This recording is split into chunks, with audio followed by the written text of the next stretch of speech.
Алмамбет, София, саламатчылык. Саламатсыңарбы балдар? Балдар, кандайсыңар? Маанайыңар жакшыбы? Жакшы эс алдыңарбы?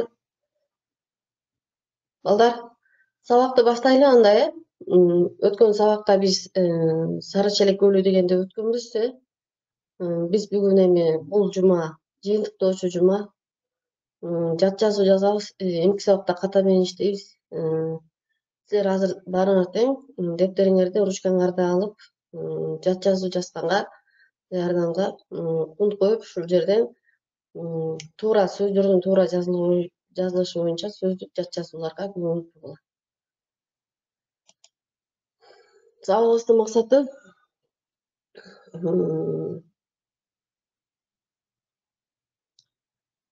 кыргыз тилинен алган билимиңерди кайталайсыңар, жалпылайсыңар, жана аны практика жүзүндө көрөсүңөр. Тарбия берүүчүлүк максаты өтүлгөн тема негизинде эске тутууңар калыптанып, так сүйлөөгө, туура жазганга калыптанасыңар. Ал эми өнүктүрүүчүлүк максаты өз билимиңерди өркүндөтүп, алган билимиңерди турмушта колдонууга көнүгөсүңөр. Кана балдар, анда баарыбыз тең активдүү катышабыз. Сабакка активдүү катышабыз. Баарыңар туура сөздөрдү таап белгилегенге аракет кылгыла. Бүгүн 9 айынын 27-си, шейшемби, сөздүк жат жазуу. Баарыңар калемиңерди, дептериңерди, ручкаңарды алып, кунт коюп, жазып, окуп, айтып, активдүү катышкыла. Азыр балдар, туура жазылган сөздү табабыз. Туура жазылган сөздү тапкыла. Бул эмне балдар? Үй бүлө экен, Синяк орусчасы. Ана балдар, ким табат? Бул сөздүн туура жазылган же болбосо туура айтылган сөзү кайсы? Сабакка активдүү катышкыла, баа коем. Анан бүгүн дагы Я класстан Анель, туура айттың. Анан экинчи туура, асыл ким? Алымбек, сеники да туура, азаматсың. Үй бүлө деген тема туура. Азаматсыңар бир эле жазылат экен, Рената дагы туура айтты. Рената, Алымбек туура айтты. Кана анда балдар, экинчи сөздү табабыз. Туура жазылган сөздү тапкыла дейт. Бардык. Ой, туура эмес кетип калбадыбы? Оң жакта. Анель туура тапты, Мына бардыгы дегенде биз балдар эки А менен айтабыз дагы, бирок бир эле А жазабыз. Рената туура, Канатбек, Айдана, Канатбек, дайыма активдүү катышкан балдар бар, Канатбек, Айдана, Анель туура айттыңар. Кана андан кийин Алмамбет. Кийинки сөз таанымал деген сөз экен. Таанымал. Таанымал кайсы сөз туура? Анель туура айттың, Алымбек туура айттың, Айдай, Жанузак туура. Балдар, азаматсыңар баарыңар билет экенсиңер анда, Таанымал бир ооба. Кана балдар, таанымал, Таанымал кимди табат билебиз биз? Чыңгыз Айтматов дүйнөгө таанымал жазуучу деп айтсак, таанымал деген сөз жерде туура болот экен, азаматсыңар. Бул Чыңгыз Айтматов. Кана эми балдар, кийинки сөз экөө сүйлөшүп атат, диалог. Диалогтун кыргызчасы кайсынысы туура? Озеки. Алмамбет туура айттың. Алмамбет туура айттың. Булар эмне кылып атышат? Озеки сүйлөшүп атат, экөө Озеки сүйлөшүп атат. Туура, экинчиси туура. Баарыңар туура таптыңар балдар.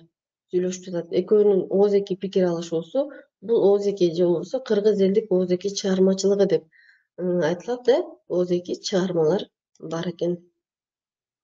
Туура, Озеки. Андан кийин тааныштыр. Анан тааныштыр деп эле айтып коет экенбиз, Биякта Санжар туура айттың. Эмне экен? Тааныштыр. Ооба, азаматсыңар. Силер туура таптыңар. Мынакей дефтериңерге туура жазып, туура сөздөрдү белгилейсиңер, балдар. Мынакей бул досуна тааныштырып атат, бири-бири менен Сен мага бул досуң менен тааныштыр дейт. Андан кийинки сөздү табабыз. Каарман, каарман деген сөз бар экен. Айзада туура тапты. Айзада, каарман. Экинчи сөз туура экен, э? Кана, ой азаматтарчы баарыңар жакшы билет экенсиңер анда. Аны туура айттыңар. Булар мисалы манас эпосундагы булар каармандар. Манас эпосунда көптөгөн каармандар бар. Алардын бири Бакай, Алмамбет, Манас баатырдын өзү дайыма алдыга жүрүп, элди сактап коргоп келишкен, балдар. Андан кийин тууралуу, Алымбек. Дагы ким айтат?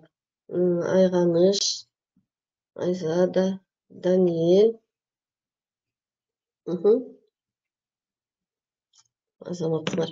Анда силер туура таптыңар. Канатбек бул тууралуу дейт, э? Мисалы, эмне тууралуу сүйлөшөбүз? Фахридин, Азамат, София, Фахридин. Азаматтар. Балдар, сабакка катышканыңарга жараша баа коём. Тууралуу деген сөздө бул жерде мисалы жан-жаныбарлар тууралуу мага айтып берчи дей турган болсок, э?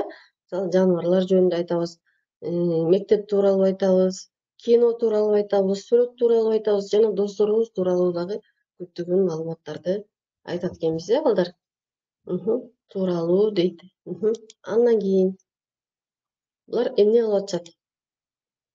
Талкуулап атышат, э? Эми кайсы сөз туура? Алымбек, Фахридин.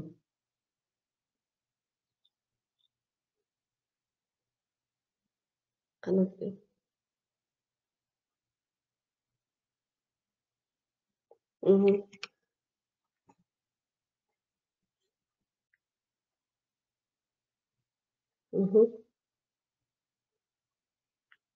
Баарыңар тең ошондо экинчини туура деп таптыңар, э? Мынакей. Бул жерде биринчиси туура. Көрдүңөрбү? Баардыгыңар туура эмес айтып койдуңар. Талкуу дегенде 2 у жазылат, талкуулоо дегенде 2 о жазылат. Көрдүңөрбү? Ошондуктан дайыма конт коюп бугуп анан айтабыз. Баардыгыңар дээрлик туура эмес айттыңар, ошондуктан бул сөздү сөзсүз түрдө дептериңерге жазасыңар. Түшүнүктүүбү? Талкуулоо мынакей. Булар сабак жөнүндө сүйлөшүп, талкуулап жатышат. Андан кийин кайсы сөз туура? Анель туура жазсын.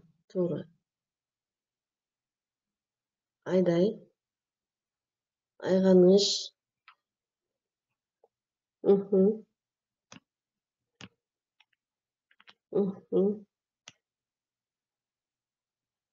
Ооба, Жуле туура айттың. Жуле туура, биринчиси туура экен, э? Калом, Айзада, экинчисин айтып атасың. Айзада экинчиси эмес.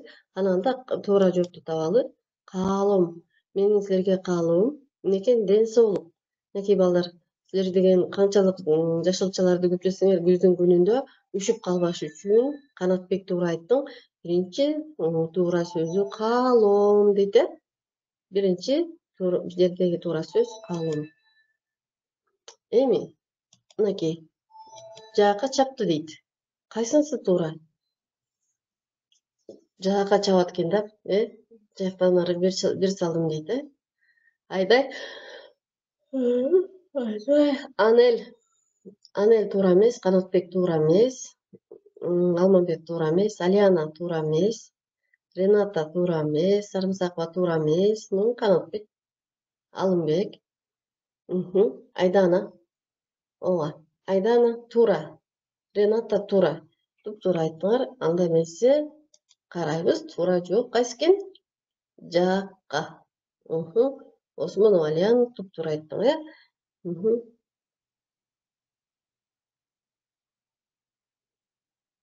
Бул жерде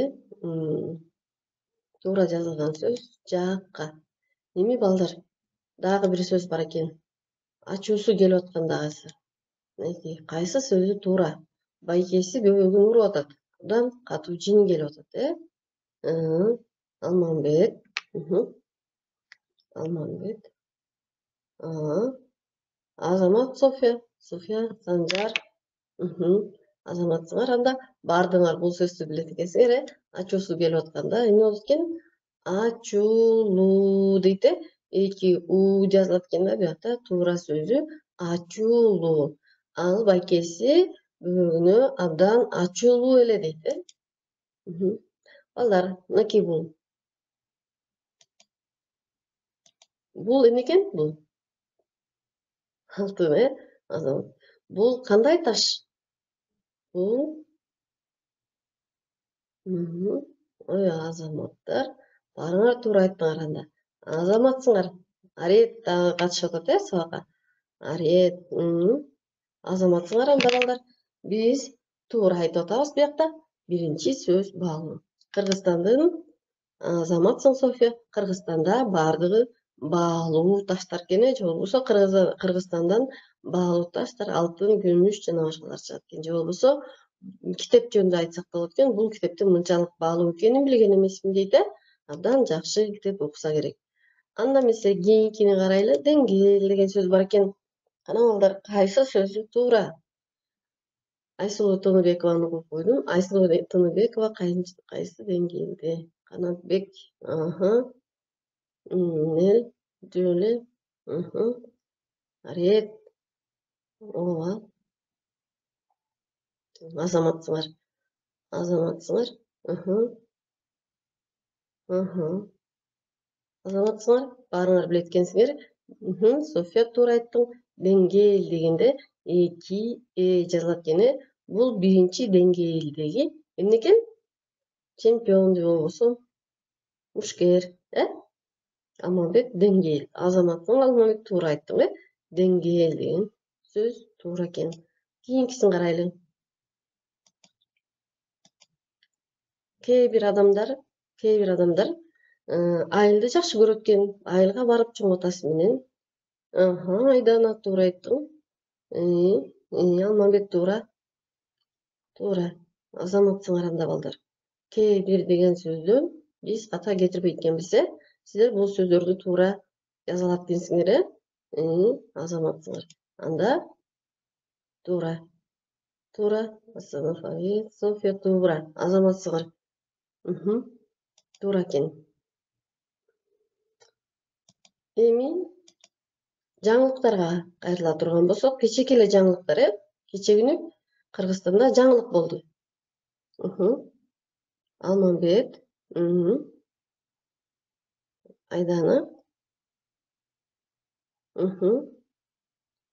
Анель, Санжар, Арет, кайра чык. Алиана, туура. Алтынай, туура.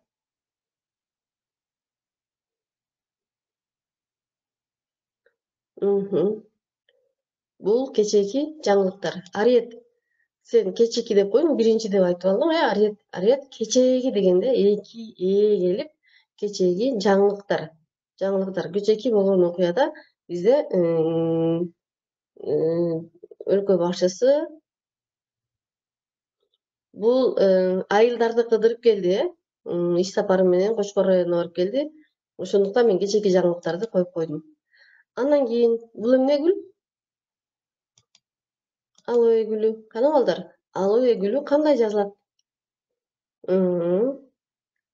Айдай. Айдана, Айзада, Жибек, Арет.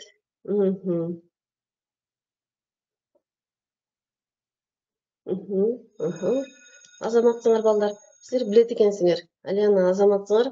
Алоэ гүлү дарычылык касиетке бул алоэ гүлү дарылык касиетке Андан кийин дагы бир сөз бар экен. Ушуну туура жаза алабызбы же жаза албайбызбы? Муну дагы билишибиз керек экен балдар. Эмне деген сөз бар экен? Экзамен деген сөз бар экен, Бул болсо балдар экзамен берип атышат, же болбосо сынак. Ооба. Экзамен деген сөздүн жазылышы туура. Барыңар туура жаздыңар, туура таптыңар. Азамат Сыңжыбек, Ариет, Канатбек, Санжар. Кийинки бул ким? Даниэль, туура айттың. Биринчиси туура. Андан кийин сөз мэр жөнүндө болуп атат, Бул Ош шаарынын мэри коюп койдум мен. Мэр деген сөздү туура жазылабызбы? Мынакей. Рената туура. Сарымсакова София туура жаздыңар. Азаматсыңар туура балдар. Аны туура жаздыңар. Бул мэр деген сөз туура жазылышы. Туура сүйлөп жатканда биз дайыма ушундай мэр деп айта беребиз, бирок жазылганда ушундай жазыларын дайыма эске салалы. Ош шаарынын мэри жакшы иштейт, же болбосо көп жакшы ийгиликтерге жетти десек болот. Алмамбет, мэр деген сөз кандай жазылат? Мэр. Сен кыргызча жаз, сен эмнече жазасың да, башка эмеде. Бул эмне?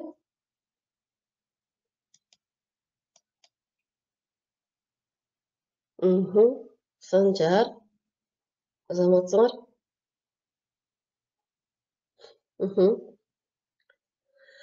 Фахриддин, Жуле, Азамат. Нургул. Азаматсыңар балдар. Анда бул эмне деген сөз экен? Герб деген сөз. Туура. Алена. Герб деген сөз мына ушундай болуп жазылат экен, балдар. Азаматсыңар балдар. Туура. Эми кийинки сөздү каралы. Киет, анан киет деп айта берет экенбиз, кайсы сөзү туура? Кыргызча кийинип алган, кыздар. Айдай, Жибек.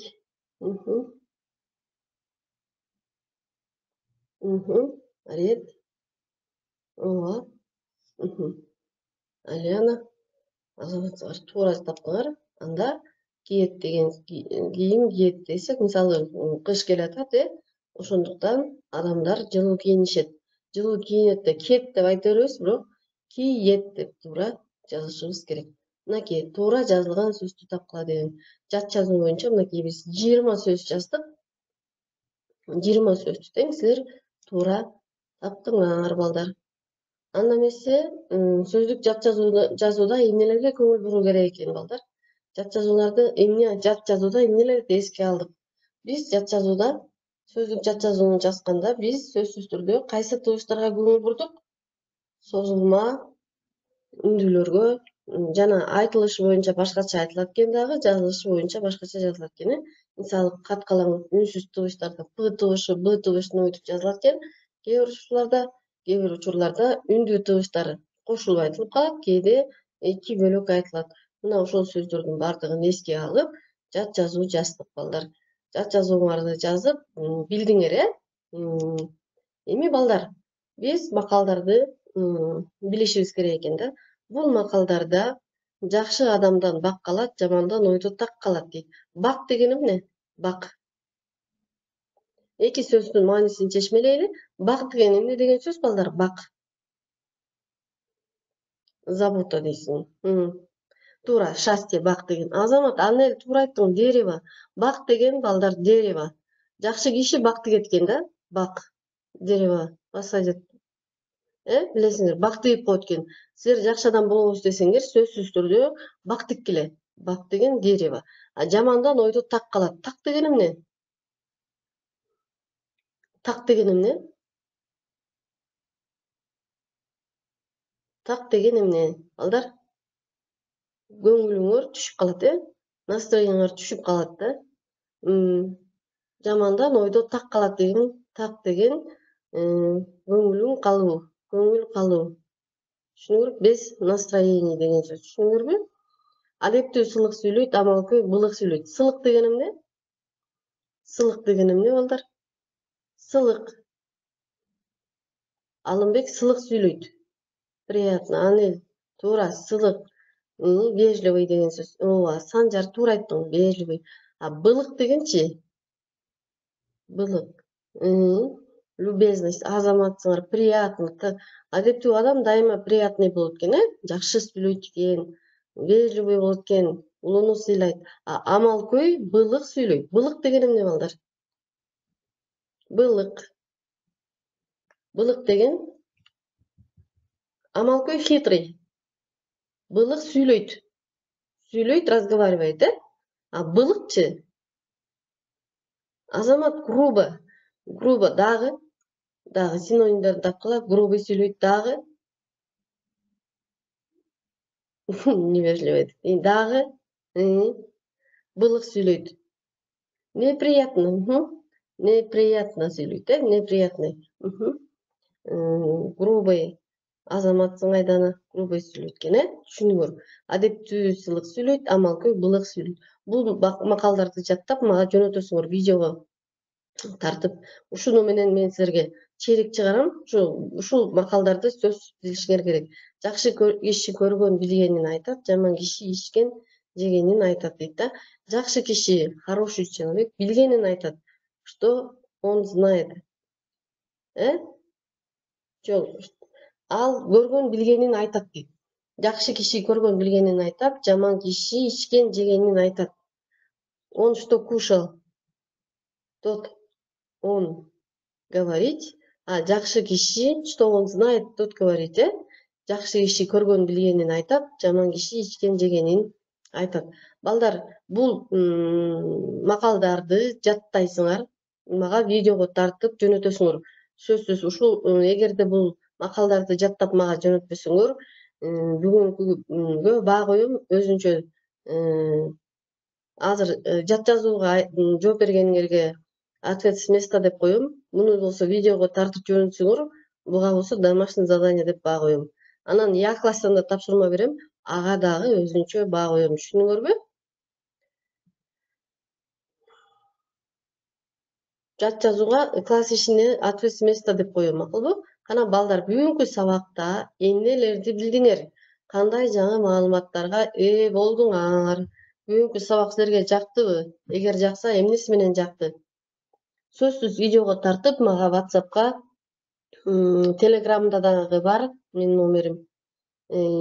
Андан тышкары эмеде да бар. Аны сабак жакты, эмнелерди билдиңер? Жаңы сөздөрдү билдиңер, Канатбек, кандай жаңы сөздү билдиң? Канатбек, кандай жаңы сөздөрдү билдиң? Айдана, жаңы сөздөрдү үйрөнүңөр, Эми азаматсыңар. Я класстан тапшырмаларды аткарасыңар жана ушул жаккан сөздөрдөн 5 сөздү катыштырып сүйлөм түзөсүңөр. 5 сөздү катыштырып сүйлөм түзгүлө. Өзүңөргө мына 20 сөз жаздык. 20 сөздөн кайсы сөздөр силерге жакса, тандап ошол сөздөр менен 5 эле сүйлөмдү түзүп, анан видеого тартып мага макалдарды видеого тартып жөнөтөсүңөр. А сүйлөмдөрдү болсо жазып дептериңерди сүрөткө тартып мага жөнөткүлө, макулбу? Бул тапшырманы жакшылап аткарсаңар, бааларыңар көбөйөт, черегиңер абдан жакшы чыгат. Ошондуктан катышпасаңар, эки аласыңар дагы бааларыңар ылдый түшүп калат. Ошондуктан сөзсүз түрдө оңой эле тапшырмалар болуп атат. Анан үй тапшырмаларды аткарып мага жөнөткүлө. Түшүнүктүү болдубу үй тапшырма?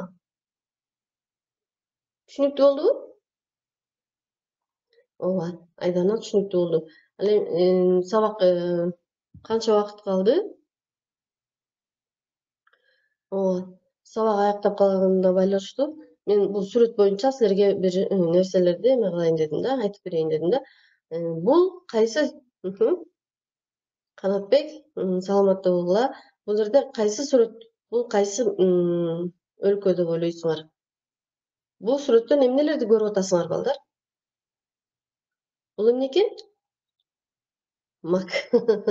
Ооба, гүлдөр, кызгалдак гүлдөр жана буякта эмне бар экен дагы? Азамат, айганыч гүлдөрдү көрүп атасыңар. Бүгүн Санжар, тоолорду көрүп атасыңар. Бул Кыргызстандагы тоолор. Ооба, жайлоо. Азаматсыңар, жайлоо. Нурбол, гүлдөрдү көрүп атабыз, дагы эмнени көрүп атабыз? Жайлоону көрүп атабыз. Айдана, туура. Дагы жайлоо, боз үй. Боз үй турабы же үй бекен жөн эле? Бул Кыргызстандагы үйлөр, үй жана Кыргызстандын жаратылышы, бул жерде бактар, гүлдөр, бул жай мезгилин чагылдырып атат, Бул жерде бак өсүп турат, көрдүңөрбү? Мына жакшы кишиден бак калат, жамандан жүрөктө так калат деген ушул. Алар бак тигип койсоңор, алар бир бакка Көп киши келип эс алып, көп киши ошондон эгер ал мөмөлүү бак болсо, ошол бактан көп киши алма өрүктөрдү